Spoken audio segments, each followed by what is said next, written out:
And I would say, well, first off, I didn't give me the name. I didn't call myself the Irish Hand Grenade. I never called myself that. That was given to me.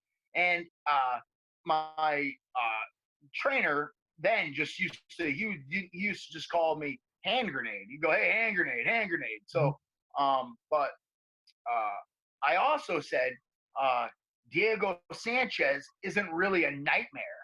Yeah. You know what I mean? And neither is all this other things that everybody says. So whatever, you know. And especially right now, I can get away with it with everybody saying I identify as whatever. So hey, it's best thing. now what can you say? And Ahmed Diego Sanchez know a lot in common. Ultimate Fighter 2. That's when I first started watching you and knowing who you were. How did that come about? Like, did you get a phone call one day and then join this reality TV show? So yeah, what's crazy, man, it's like it's all tied in. It's pretty nuts how this all links together. But so my boxing coach in Boston also was the boxing coach for Joe Rogan.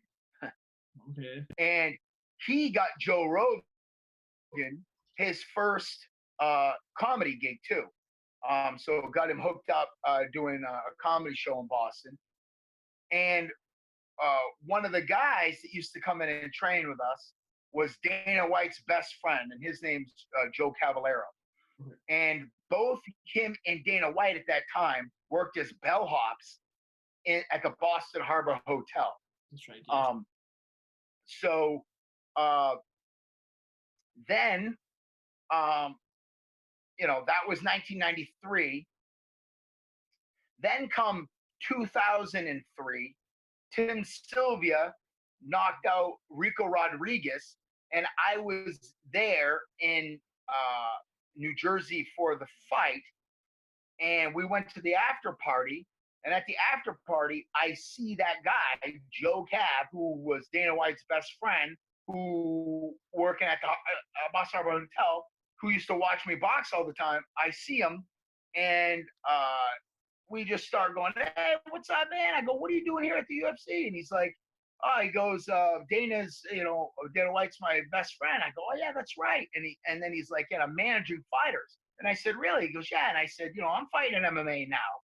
He goes, you are? And I said, yeah. And he goes, how many fights you had? Because at that time I was still a heavyweight. I was, still big. And I was like, I'm like 3-0 and 3 knockouts. And he was like, oh man, you got to sign. So I ended up signing with him as my manager. Him being best friends with Dana doesn't hurt, right? And then that's when I started to drop the weight. And what's funny is like that the fight I had was at I had a fight at 215, and I started to go down from there. And then the last fight I had before I went on the show was for the 155-pound title for a organization here for the what's that called, the ISKA or something. Their 155-pound title. I fought a Russian by the name of Renat Mezebekov, and I beat him in the first round. And then I ended up on the show after that, and that's how it happened. It's just all happened pretty quick. Brilliant. Oh, then we and a lot of right. And I was Tim Sylvia's coach. That's why I was there. So I was Tim Sylvia's MMA coach. And then we had gone to a UFC event in New Jersey again, and he met Pat Miletich there because Pat was cornering his guys. And Pat asked him if he did MMA, and he said, yeah. And he said, would you fly out and be a sparring partner? And he flew out there and called me back and said, hey, man, I'm not coming back. I'm going to stay here, and I'm going to keep fighting. And I said, all right, man. Then I flew out there, and that was the first team I was part of, was Team Miletich. And then I segued over to Sityo Tong and George Kurzel and stuff like that. That's awesome. That's awesome. And how was the experience on Ultimate Fighter? Was it, because it seemed crazy watching it? Yeah, well, reality TV is not reality. So, a lot of that stuff, how they say they don't tell you what to say. some of it's definitely manufactured. For on our season, anyways. I can only talk about my season, and a lot of people don't know, but I almost died on that show. So they were able, right, the power of editing was I actually got MRSA in my face and in my foot, and I ended up in the hospital, and they ended up having to cut the open and drain it, and then put me on a bunch of injectable antibiotics, and then they put me into uh, into a rental apartment that they had off site, and had me in there, and I thought I was going to die. I was like having those hot and cold sweats and shivering and shaking, and took me a few days, and then I shook it, and then I came back, and then they just pulled me out of the apartment, put me back on the show like nothing happened. And but anyways, yeah, it was pretty crazy.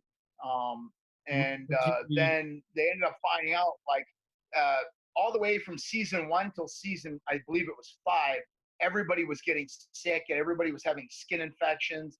They were getting like ringworm and MRSA and all this stuff. And Mark Delagrati, who later on became my coach, he was one of the coaches. I think on season 5 he was coach, and he stuck around and watched him cleaning the gym. And he was watching and noticed that they never cleaned the wall mats. They're cleaning the floor, they cleaned everything else. And he said to him, "When do you guys clean the wall mats?" And they go, "What do you mean?" And he goes, "Do you ever spray them down and clean them?" And they go, "No." So for 5, those wall mats had nothing but people's, own everything.